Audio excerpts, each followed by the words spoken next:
where you are. You will not move. We have some preparations to make, and then... Then, something very odd happened. Half of Dr. Marlowe came alive. His right side first. His right eye lighting up, while his left eye stayed dead. His right hand twitching, while his left hand remained stiff. Half of him came alive. Only half.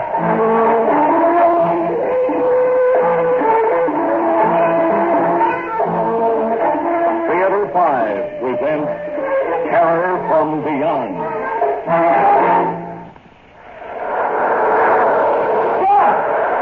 John Foster! Are you getting this song? You've got to get it! I don't have much time! They'll be coming back in a few minutes! Try to get it, John! Try and remember! What's that? Did someone... Remember! Try and remember!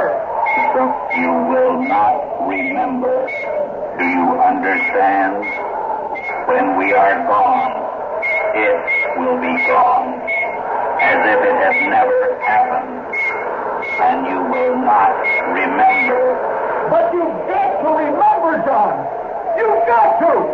The whole future of mankind, of life on Earth, depends on it! You've got to! I sat up in bed, listening. The surf was pounding at the foot of the cliff. But that was all. Had I really heard something, or just imagined it? I didn't know. All I knew was I was in a cold sweat. But that wasn't surprising after what had happened, the death and... Death? But there'd been accidents. Maybe if I went back over it from the beginning. That's right, John! Right back at the beginning! That maybe you remember! And you've got to! You've got to! When was the beginning? When I arrived at the base, I suppose. Went to the administration building for that first briefing session with Dr. Marlowe and Roy. Oh, it's good to see you again, John. Good to see you, Doctor. Great to have you aboard, John. Did you mind doing this? Pulling strings to have you assigned up here for a while? Are you kidding? You said it was something interesting. We think it is. As interesting and important as any space work that's being done anywhere today. I know. We'll be putting a man on the moon in a few years, but if we're to go on from there, one of the things we should know is what we're likely to find. In other words, whether there's intelligent life anywhere in the solar system. That's why I hated leaving the old project. You haven't. This is still part of the old project. Remember what our problem was on Bango? Of course. A radio telescope can pick up any message from out there that might be beamed at us, but it's sometimes very difficult to tell precisely where it's coming from. Exactly. Well, we're using a technique here that'll take care of that. A light beam, rather than radio waves. You mean a laser? Mm-hmm. Yes, we discussed that. We've already hit the moon with a beam no bigger than a pencil, but suppose you do establish a contact, how do you get your feedback, your response? Well, we believe we've solved that problem, theoretically at least. But we needed an electronics specialist to work on it with us. That's why we requested you. When do we start? Right away. By the way, you're sharing a cottage with Roy. Now, why don't you go on down there with him? Drop your luggage, we'll get to work. The work. I remember that. Weeks of it. Finally, the big night. The night of our first test. It was clear and cool. The ocean still, not thundering, but whispering at the base of the cliffs as if it were waiting. All the stars sharp and clear like signposts on the road to the infinite. Dr. Marlowe at the computer, Roy and I at the center console. Minutes 2. Check. By the way, Doctor, I meant to ask you before, what made you pick Deimos as our first target? Well, it was a few weeks after you left the project. We got a message from there. No. Well, there was some question about it, John. First, as to whether it really was a coherent message, and second, as to whether it was from Deimos. The British got a fix on it, too. And it was on the hydrogen wavelength. Well, we always said anyone out there would use. That's true.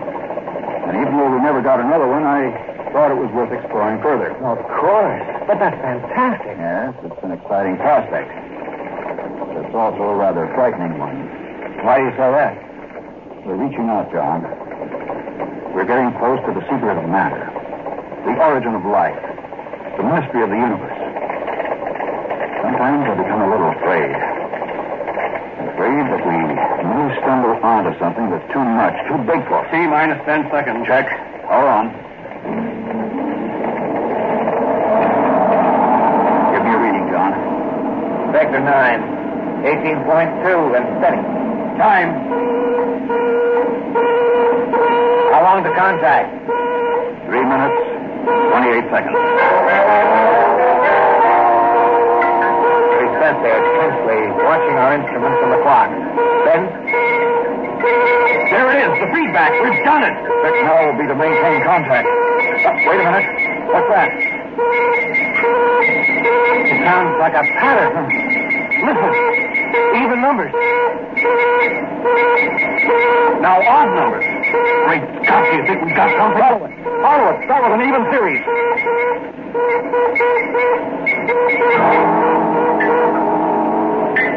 We started following the pattern, and we got nothing. We kept at it all night and most of the next day.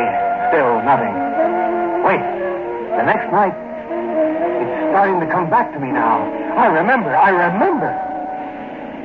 It was the sound of the generators that woke me. It was about 2 a.m. I padded out along the duckboards to the control building. The lights were on. I went in. And there was Dr. Marlowe. He was sitting at the control panel, and he was strange. His eyes were open, but he didn't seem to see me. Dr. Marlowe. Dr. Marlowe, what is it? What are you doing? Dr. Marlowe.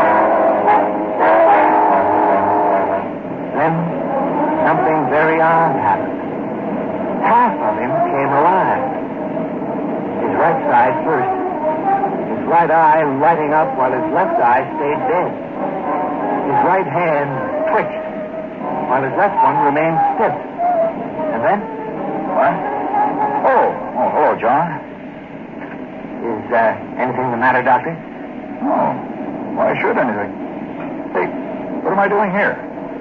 Doctor, have you ever walked in your sleep before? Not that I know of. Of course, I haven't been sleeping too well lately. Rather disturbing dreams, but...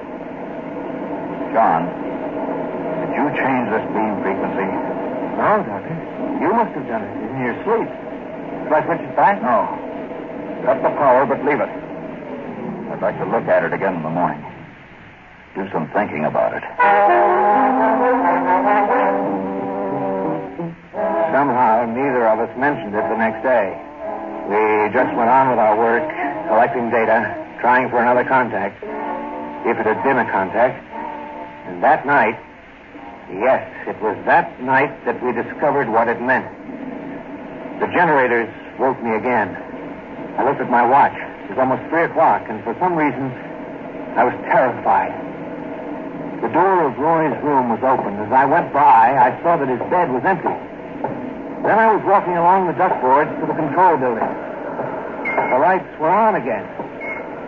I looked in through the window. Dr. Marlowe was at the panel as he'd been the night before, with that same dead look on his face. And Roy was standing in front of him, talking to him. I could hear him through the window. Dr. Marlowe, what is it? Is anything wrong? He's asleep. Walking in his sleep. Better get John. He started toward the door. Then, apparently deciding he'd better not leave the generators on, he turned and went toward the master switch. And as he did, Dr. Marlowe moved. His face still dead, expressionless. He got up, took a heavy wrench, and followed Roy. Then, just as Roy put out a hand to throw the switch, he hit it. I saw Roy's body crumple to the floor. I stood there frozen, unable to move. Dr. Marlowe looked down at him for a moment with no sign of emotion on his face. Then, like a zombie, he went over to the workbench again, picked up an odd assortment of tools, and returned to Roy's body. He bent over him, looking at him as if he were a laboratory specimen. And as I realized what he was going to do, my paralysis left me. I shouted and started for the door, but just before I reached it, I tripped, hit my head, and that was the last I knew.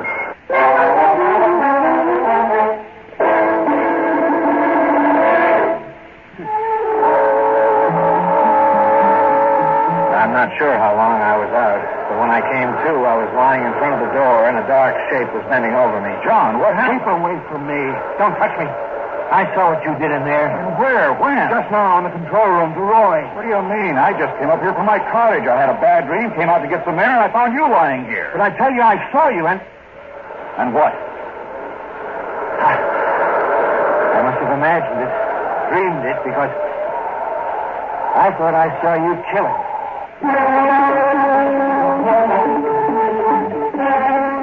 We looked everywhere, but there was no sign of Roy. Then we hurried back to the control building and searched it again. He's not here either, John. No. Must be in my mind. Of course, if it had really happened, there'd be something. If not his body, at least his blood. Where, John? Where would it be? Right here in front of the master switch. But there's nothing. No. Except that the floor is wet. Looks as if it's been scrubbed. Hey, you're right. John, did you change the beam frequency this way? No, Doctor. You must have done it just the way you did last night. Last night? You mean something happened last night, too? You don't remember? No. Tell me what you thought you saw happen tonight, whether you believe it or not. Well, you were sitting at the control panel with your eyes open, but as if you were asleep. Yes?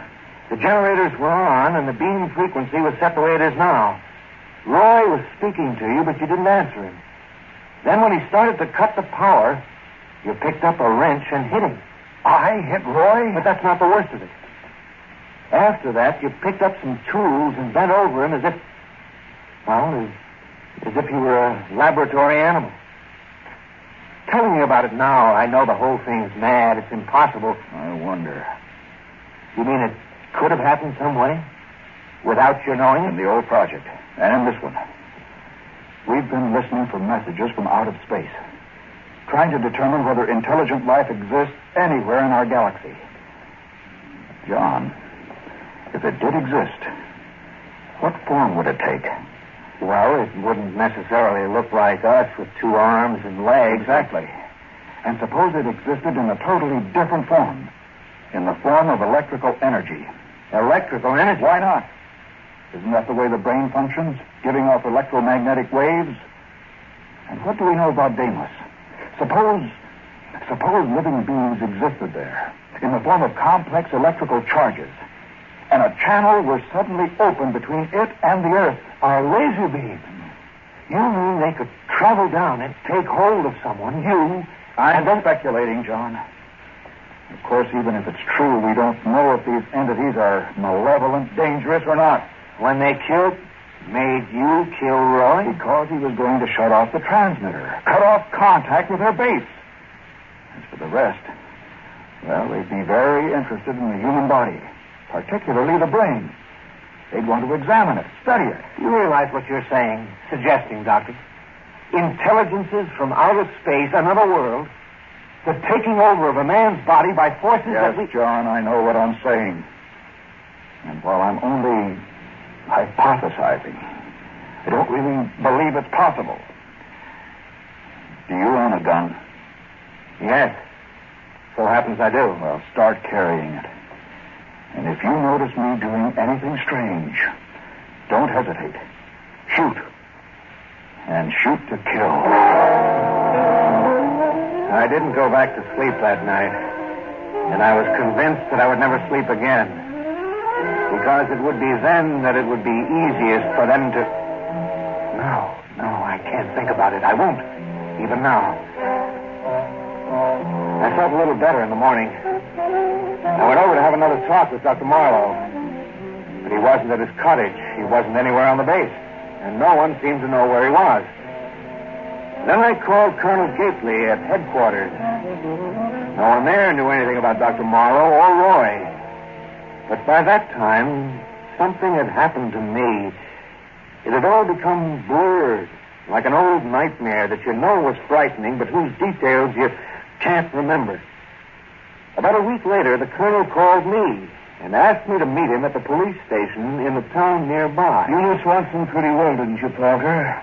Yes, of course. The fishermen found a body in their nets this morning. We'd like you to look at it. Oh? All right. Brace yourself. Yeah. Good Lord.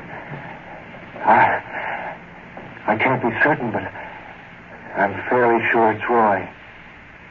How did he die? We'll have to wait for the coroner's report, but my guess is that he fell off the cliff. And Dr. Marlowe? Nothing new on him yet, but if they were together, his body may turn up soon, too. He was a better prophet than he knew, because Dr. Marlowe came back that very night. I'd taken something to make me sleep. It was the only way I could sleep, but the sound of the generators woke me. I took my gun, went to the control building. The lights were on. I opened the door, and there was Dr. Marlowe. He was standing near the console, his face thin and drawn, and his eyes blank. And when he spoke, his voice was hardly human, as if someone was speaking through him. It is unfortunate that you awakened, Parker, and even more unfortunate that you came in here. What do you mean, Doctor? Where have you been, and why are you talking so strangely? We have been looking over your planet, studying it and its life, particularly you so-called humans. We have found it very interesting. And now we are ready to go. Go? Go where? What? You said we. Dr. Marlowe, have they... You will stay where you are. You will not move. We have some preparations to make. And then... Her voice, that horrible voice, broke off. And Dr. Marlowe swayed as if he were about to fall. I grabbed him, held on to him, and then his eyes changed, came alive. And when he spoke again, it was with his own voice. John, for heaven's sake, help me. They got me. They took me that night. Took me all over the country, looking, examining, studying. They picked my brain, John. And now they're going to take me with them. Take you? Back to where they come from. Not my body. They're not interested in that. But the essential me. In heaven's name, shoot, John. Shoot me! And now we are ready. Look here at his eyes. Look closely. Yes, like that. As your friend told you, we are taking him with us. But you will not remember what has happened. You will remember nothing. Do you understand? Because someday we may come back. I stood there, frozen, holding Marlowe. Suddenly he broke my grip, pushed me away. Walking stiffly and mechanically, he went to the door, opened it, and went out along the duckboards to the edge of the cliff. Then, without hesitating, he stepped over the edge and disappeared. Now do you remember, John? It's all true. They exist. And they've got me here. Not only that, but they may return to Earth again for others. John, they're coming back now. They're coming. Do something. When I woke up about a half hour ago, I found this all written out on the pad I keep next to my bed. I remember some of what I'd written. But other parts, like Roy's murder, Dr. Marlowe's death, I don't recall at all. Either I'm mad, completely mad, or... No, I can't think about that. In any case, if I showed this to anyone, the world would think... Nothing to do. Tear it up. Every last page of it. Every last page of it. Every last page of it.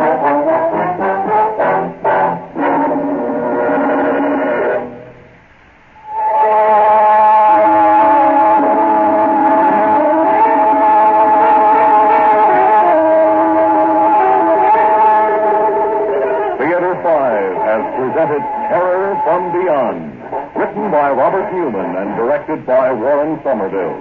In the cast, Robert Dryden, Ralph Camargo, and Gilbert Mack. Audio engineers Marty Folia and Bill Sandroger. Sound technicians Ed Blaney and M.C. Brock. Original music composed by Alexander Vlastotsenko. Orchestra under the direction of Glenn Arthur. Executive producer for Theater 5, Edward A. Byron. This is Fred Boyle.